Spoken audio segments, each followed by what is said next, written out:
Sir मला मंचरला जायचंय, सोडता का? बस बस बस बस. बाई पप्पांना बोलव ना, आवाज दे पप्पांना. दादा इकडे या. दादा, रामकृष्ण हरी.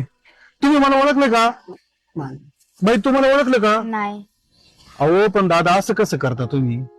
माझी तुमची ओळख नाही, काही तुमची माझी ओळख नाही, लेकरू मला ओळखत नाही.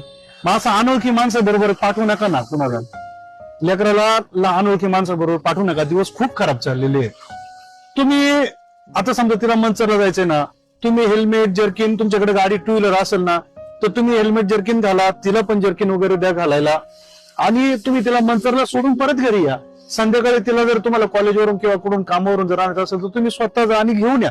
थोडं ते कष्ट होतील पण बाकी त्रास होणार नाही. दिवस खूप खराब चाललेले आहेत. असं करू नका. लेकराला कोणी अनोळखी माणसं बरोबर पाठवू नका. आणि बाळा मी तुला पण सांगतो, कोणत्याही अनोळखी माणसाच्या गाडीत बसायचं नाही. हा आता तुम्हाला सांगतो दादा, मी एवढं जरी सांगून तरी मी तिला घेऊन जाणार नाही. कारण असे बोलणारे सुद्धा काही लोक असे असतात का ते बोलतात चांगलं, चांगलं पण दाखवतात आणि चुकीचं काम करतात. मी बाळाला घेऊन जाणार नाही. दादा तुम्ही स्वतः बाळाला, तुम्ही तुमच्या मुलीला तुमच्या बरोबर सोडून या.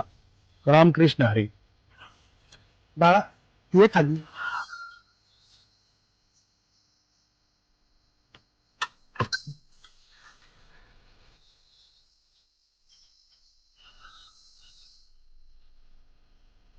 बाळा चल मी सोडतो.